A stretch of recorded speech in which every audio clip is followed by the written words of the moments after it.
Vivian stood before the mirror, critically examining her reflection. At 50, she looked remarkable. Her figure was slender, her face well-maintained, and her hair elegantly styled. Only her eyes betrayed the inner turmoil that had plagued her for the past 2 years, ever since a woman had entered her only son's life. Just tonight, he was supposed to visit her with his family, and Vivian and her friend went to make dinner. She mechanically gathered the ingredients for the pie, her mind elsewhere. She recalled the day 2 years ago when Dennis had surprised her with news of his upcoming wedding. That was when she first met Wren, a delicate blonde with a guarded gaze. Something about her seemed insincere. Her answers too perfect, her smiles too rehearsed. And 3 months later, they were married. Soon after, Wren was pregnant. Vivian remembered trying to subtly ask Dennis about his bride's past, but he brushed her off. "Mum, what does it matter? The present is what counts." Yet he used to share everything with her, introducing her to every girlfriend and seeking her advice. But now it was over. The dough stubbornly refused to rise, as if sharing Vivian's anxiety. Outside, a light drizzle tapped against the window, mirroring her gloomy thoughts. When Megan was born, everyone admired the charming baby, but Vivian's heart resisted the joy. The granddaughter was sweet, but Vivian felt like she was a stranger. Nothing about her, from her light brown hair to the way she wrinkled her nose, resembled their family. Genes can skip generations, Vivian told herself, but an inner voice persisted. "Look closer." She pored over family photos, searching for similarities, but found none.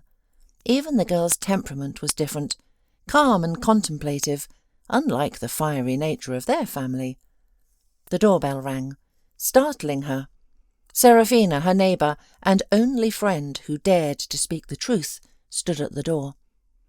"I'm here for some salt," Serafina smiled, looking intently at Vivian. "What's on your mind? Still tormenting yourself with suspicions?" "Look at yourself," Serafina said, stirring her tea a few minutes later. "Your eyes are dull, and you've got wrinkles, all because of these fantasies." Vivian placed a freshly baked pie in front of her friend. "What fantasies, Serafina? Have you seen my so-called granddaughter? Not a single family trait. And Wren, do you know what I found out?" "Spying again," Serafina sighed. "Not spying, just curious. She lived in another city before Dennis, and there's something shady about her past. No friends, no relatives at the wedding, just some strange aunt." "Vivian, stop," Serafina said, putting down her fork. "You're making yourself miserable. Dennis is happy, and their girl is growing up." "Happiness, Serafina. It's all a lie. You'll see, I'll prove it. There are clinics that do tests. Why not? I'll take a sample of hair or saliva, and everything will be clear." "You're crazy. That's illegal." "Nonsense, I'm a grandmother. I have the right to know." "What about trust? Human relationships?" "What relationships, Serafina? She's a stranger. I can feel it in my gut. Something's not right here." Serafina finished her tea in silence and stood up. "Do what you must, but remember, sometimes the truth destroys more than lies." Vivian saw her friend out and returned to the kitchen. A plan had already formed in her mind, so without postponing, she dialed the medical centre. "Good day. I'm inquiring about a DNA test. Can you determine kinship between a grandmother and granddaughter?" A friendly voice on the other end explained the details. The cost was steep, but how could she put a price on the truth? "Just don't tell anyone," Vivian began. "Don't worry," the woman chuckled. "We're used to confidentiality. We often get mothers-in-law calling." That remark stung unexpectedly and unpleasantly, and Vivian hurried to explain herself. "I'm not just a mother-in-law.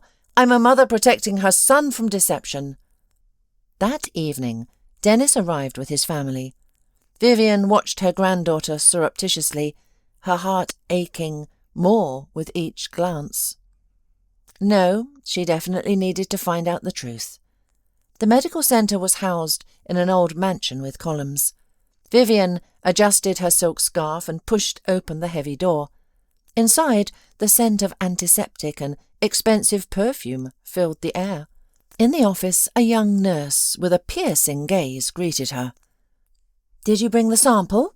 she asked, and Vivian produced a carefully packed bag containing a few strands of hair and a saliva sample she had discreetly collected from her granddaughter's cup the day before. "You know," the nurse said, looking at her over her glasses, "in 3 years of working here, I've seen it all. Sometimes the results destroy families." "I need to know the truth," Vivian replied firmly. "The results will be ready in a week. And remember, this is an unofficial test. It has no legal standing." The week dragged on endlessly. Vivian lost weight, slept poorly, and even her favourite TV shows couldn't distract her from thoughts of the impending result. Dennis visited twice, once with his family. Watching her son happily play with Megan, the woman almost abandoned her plan. Then she noticed those alien features in her granddaughter's face again. Wren remained as distant as ever. "Probably she feels my suspicions," Vivian thought, stealing glances at her daughter-in-law. Finally, the decisive day arrived. The envelope with the results burned her hands. Vivian couldn't bring herself to open it at the centre. She went to a park and sat on a bench. Her fingers trembled as she tore open the thick paper. The lines danced before her eyes, but she saw the crucial part clearly. The probability of kinship was extremely low. "I knew it!" she cried triumphantly, startling the cats, warming on the sun nearby. A few passers-by turned to look, but Vivian didn't care. Grabbing her purse, she hurried to her son. She had to open his eyes immediately. The taxi sped through the streets as fragments of thoughts raced through her mind. How would he react? Would he forgive her interference? But didn't he deserve to know the truth? Dennis's office was in a modern business centre. The security guard recognised Vivian and nodded respectfully. She rushed past him, her heels clicking on the marble floor. The secretary tried to say something, but Vivian was already pushing open the office door. Dennis was on the phone, his eyebrows rising in surprise at the sight of his mother. "I'll call back," he said into the receiver. "What happened, Mum? You look terrible." "Here!" Vivian placed the envelope on the desk. Her hands were shaking, her voice breaking. "Open it and read." Dennis slowly took the envelope. His face remained impassive, but the tension in his jaw was evident. "I have a feeling I know what this is." He turned the envelope over in his hands. "A DNA test?" "Yes, and it confirms that Megan is not your daughter. This woman, your wife, she deceived you." Dennis stood up and walked to the window. Outside, the cityscape stretched out, grey buildings, sparse trees and people rushing about. "You know, Mum," his voice sounded weary, "I've always been amazed by your ability to destroy everything you touch." "Are you crazy? I'm trying to protect you." "From what? From happiness? From my family? From my beloved wife and daughter?" He turned sharply. "Did you think I didn't know?" Vivian was shocked. Her throat felt dry. "You knew?" "Of course. Wren told me about the pregnancy even before the wedding. It was my choice to be a father to this child." "But why? Why take on someone else's child?" "Someone else's?"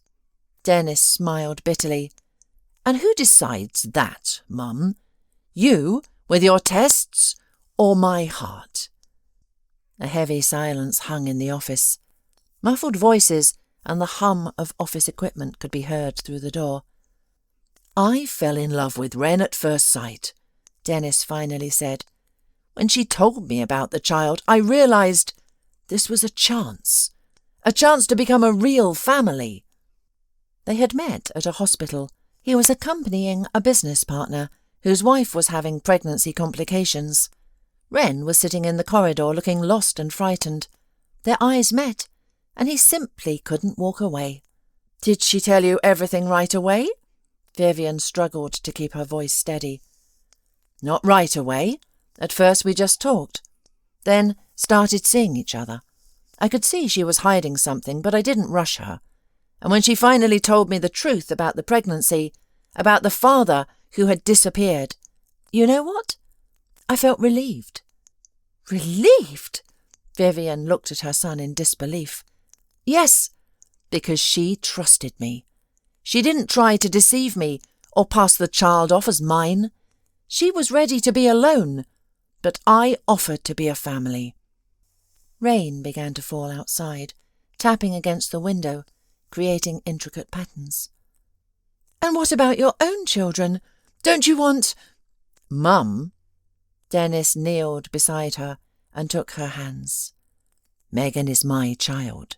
By documents, by love, by everything that truly matters.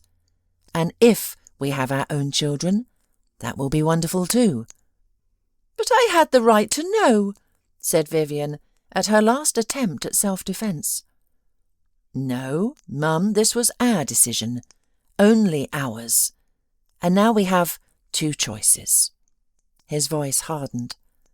Either you accept my family as it is, or— Dennis spoke calmly, methodically tearing the envelope into small pieces that fell to the floor like autumn leaves. His voice was steady, but his eyes held determination. He knew this conversation was inevitable, and he prepared for any outcome. Or you make a scene, tear your hair out, try to manipulate, and will never see me with my family at your house. Yes, you're my mum, and I will visit you sometimes, but not so often, and always alone. Vivian, sitting opposite him, froze. Her hands, resting on her knees, began to tremble. She looked at her son with disbelief and pain in her eyes. Dennis sat next to her, putting an arm around her shoulders. He could feel her trembling, and it hurt him, but he knew he had to be firm. Mum, I'm an adult, he said gently. I don't depend on you. I support my family, and the question of fatherhood, that's my territory, only mine. A year after this conversation, something remarkable happened. The relationship between mother-in-law and daughter-in-law warmed. Wren confessed that she had been burdened by guilt, which had prevented her from being sincere. She feared that Vivian would never accept her, but now, with the truth out, she felt relieved. And another year later, Vivian became a grandmother for the second time. Dennis and Wren had a son. Now, she often remembers Seraphina's wise words. Before you force the truth on someone, make sure they need it. Vivian understood that sometimes it's better to leave certain things in the past and live in the present, cherishing every moment with her family.